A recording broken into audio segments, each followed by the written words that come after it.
Shalom teman-teman, thanks God, it's Monday.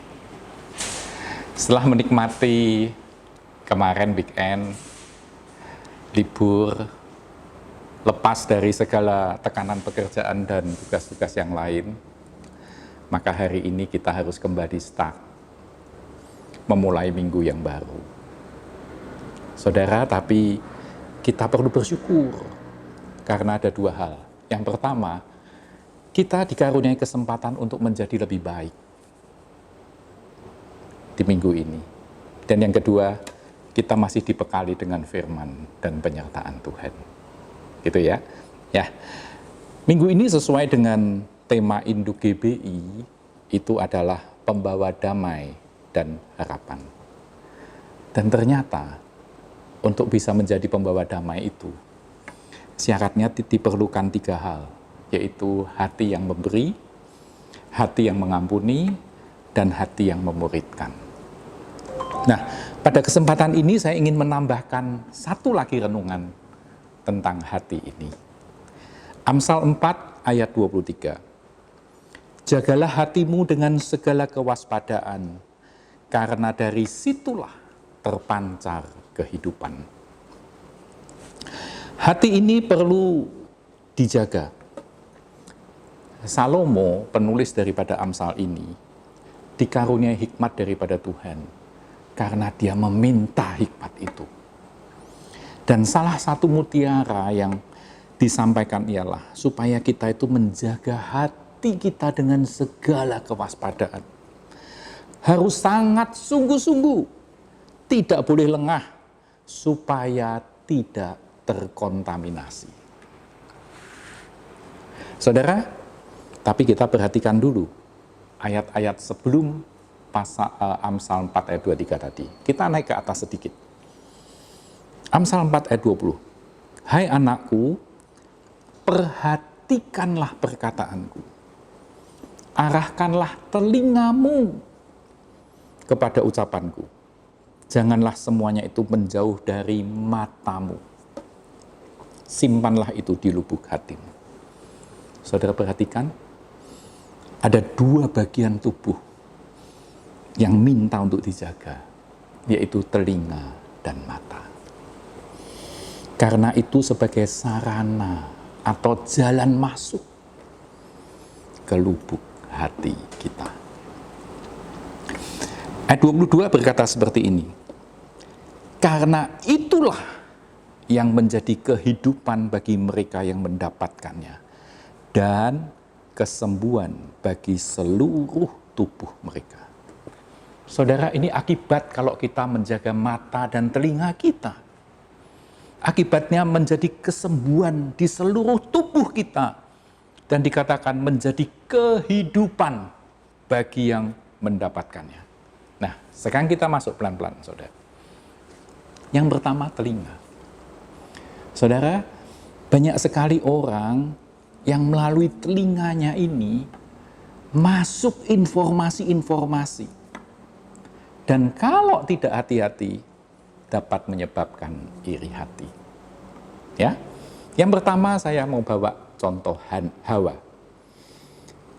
Hawa itu didekati ular, dan ular itu berkata, kalau kau makan buah ini, kau akan menjadi seperti Allah. Hembusan yang sangat tidak masuk akal. Mungkin secara logika dan pikiran, Hawa juga mengerti kalau ini tidak mungkin. Kita tidak mungkin ciptaan mau menyamain dengan pencipta kita. Tidak mungkin. Tapi yang disentuh oleh ular itu adalah hatinya Hawa, yang kemudian timbul keinginan yang luar biasa. Menghidupkan api iri hati yang walaupun tidak masuk akal, tapi tetap dijalani karena sudah hangus oleh keinginan. Contoh yang kedua, saudara, Saul. Demikian juga Saul. Hatinya hangus terbakar oleh api iri hati saat telinganya mendengar Perempuan-perempuan meneriaki, Saul mengalahkan beribu-ribu, tetapi Daud berlaksa-laksa. Saudara, ini membuat Saul tidak bisa berpikir waras lagi. Padahal, saudara, kan enak dia. Dia jadi raja, Daudnya jadi panglimanya. Tinggal duduk, ada apa-apa dia dikirim Daud, jagoan, menang sini, menang itu, kan lebih enak begitu. Tapi ya itu tadi. Saya bayangkan waktu malam hari itu, Saul tidak bisa tidur. Walaupun perempuan-perempuan yang meneriaki itu sudah pada tidur, tapi telinga Saul rasanya masih terngiang suara-suara itu. Saul mengalahkan beribu-ribu, tetapi Daud berlaksa-laksa. Sudah tidak ada suara yang real, tapi telinganya seakan-akan masih masuk suara itu. Ini yang membakar iri hati dan akhirnya meledak di dalam perbuatan yang tidak terpuji. Saudara, padahal kalau mau mikir benar, harusnya dia itu berterima kasih kepada Daud. Karena kalau sampai Daud tidak muncul di situ, maka Saul sudah dicincang oleh Goliat. Itu pertama masalah telinga, saudara. Sekarang kita masuk masalah mata. Kejadian 3 ayat 6. Perempuan itu melihat bahwa buah pohon itu baik untuk dimakan dan sedap kelihatannya. Lagi pula pohon itu menarik hati karena memberi pengertian. Lalu ia mengambil dari buahnya dan dimakannya dan diberikannya juga kepada suaminya yang bersama-sama dengan dia. Dan suaminya pun memakannya. Saudara, mata kadang juga bisa menyesatkan. Demikian yang dilakukan oleh Hawa. Kalau kita sudah diisi oleh keinginan, saudara, apa yang kita lihat melalui mata kita rasanya itu berlipat ganda daya tariknya. Apapun itu akan menjadi sesuatu yang sangat menarik. Jadi kita mau menyimak peringatan dari Amsal ini, supaya kita hati-hati dengan mata dan telinga kita. Saudara, justru sebaliknya, kita itu harus memakai mata dan telinga kita itu untuk hal-hal yang positif. Saya bacakan Ibrani 12 ayat 1. Karena kita mempunyai banyak saksi, bagaikan awan yang mengelilingi kita, marilah kita menanggalkan semua beban dan dosa yang begitu merintangi kita, dan berlomba dengan tekun dalam perlombaan yang diwajibkan bagi kita. Saudara, apa perlombaan yang diwajibkan bagi kita? Yaitu kehidupan ini. Perlombaan itu tidak berakhir sebelum kita meninggal. Semua orang di dalam hidup ini, kita harus berlomba. Ayat 2, marilah kita melakukannya dengan mata yang tertuju kepada Yesus. Yang memimpin kita dalam iman dan yang membawa iman kita itu kepada kesempurnaan. Yang dengan mengabaikan kehinaan tekun memikul salib ganti sukacita yang disediakan bagi dia yang sekarang duduk di sebelah kanan tahta. Mata yang tertuju kepada Yesus itu yang diwajibkan kita di dalam kehidupan ini, saudara. Mata yang tertuju kepada Yesus itu artinya perhatian kita bukan hanya kepada yang lain, bukan kepada ego kita, bukan kepada iri hati yang ada seringkali di dalam hidup kita, tetapi justru kepada Yesus. Mata kita harus tertuju kepada Yesus, juga berarti kita selalu harus ingat dan melibatkan Tuhan. Dan juga mata yang tertuju kepada Yesus berarti kita harus meneladani Yesus. Sekarang tentang telinga, saudara. Amsal 2. Itu judul perikopnya adalah faedah daripada menuntut hikmat. Ayat 1. Hai anakku, jikalau engkau menerima perkataanku dan menyimpan perintahku di dalam hatimu. Ayat 2, perhatikan. Sehingga telingamu memperhatikan hikmat dan engkau mencenderungkan hatimu kepada kepandaian. Kalau telinga kita memperhatikan hikmat, memperhatikan firman, dan mencondongkan hati kepada kepandaian itu, ayat 9, maka engkau akan mengerti tentang kebenaran, keadilan, dan kejujuran, bahkan setiap jalan yang baik. Ayat 10, karena hikmat akan masuk ke dalam hatimu, dan pengetahuan akan menyenangkan jiwamu. Kebijaksanaan akan memelihara engkau, kepandaian akan menjaga engkau.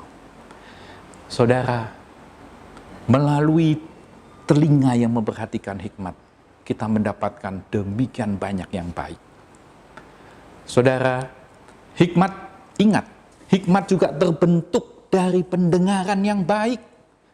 Tapi juga, bukan hanya hikmat, tapi iman juga. Roma 10 ayat 17 berkata seperti ini.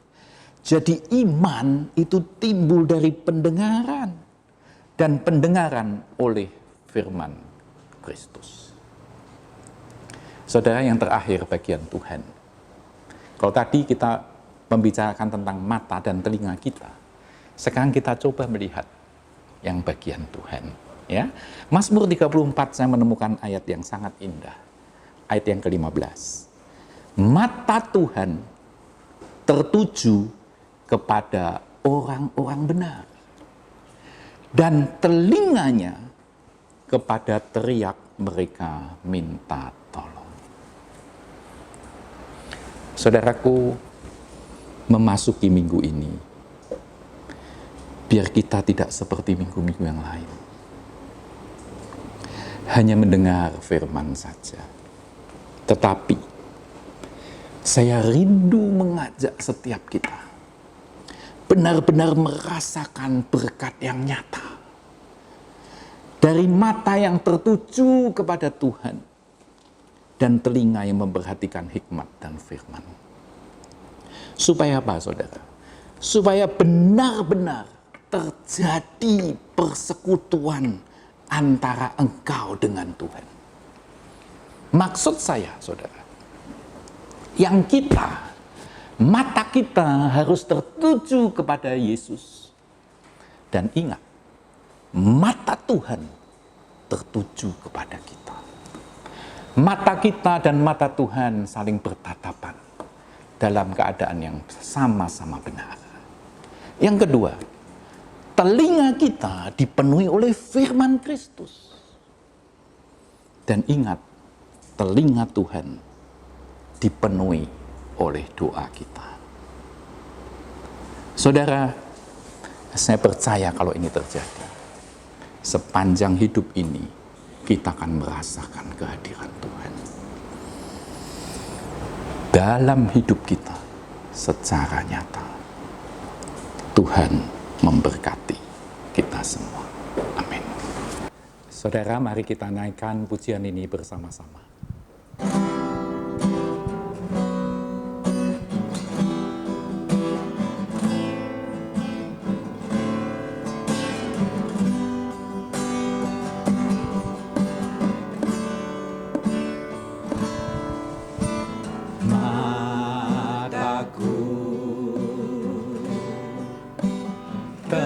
Tertuju padamu,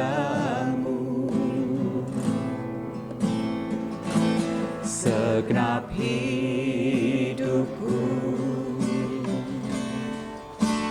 ku serahkan padamu.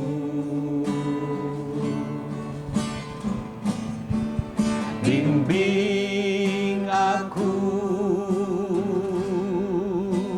masuk rencanamu,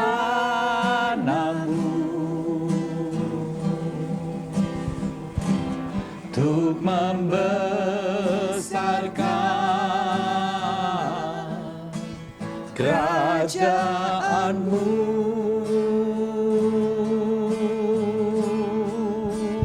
Ku mau mengikuti kehendak-Mu ya Bapa. Ku mau selalu menyenangkan hatimu. Ku mau selalu menyenangkan hatimu. Ku mau selalu menyenangkan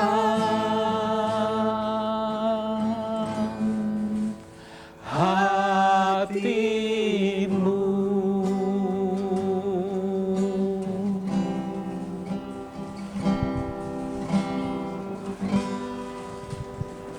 Teman-teman, mari kita bersatu dalam doa.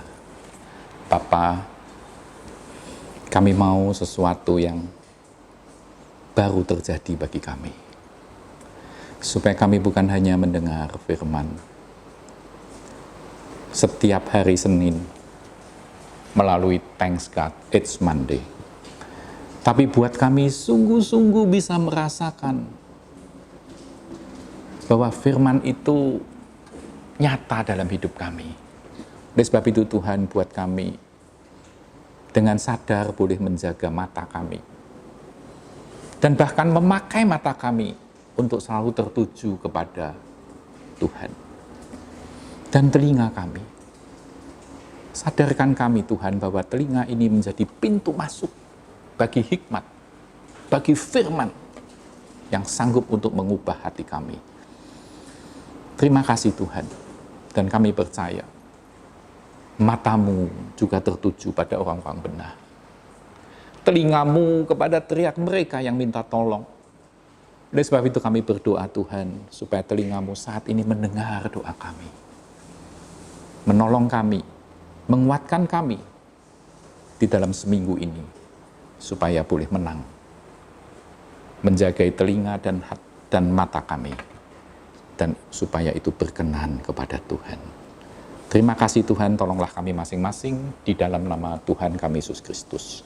Supaya minggu ini menjadi minggu kemenangan bagi setiap di antara kami. Haleluya, amin. Tuhan memberkati. Salam sehat.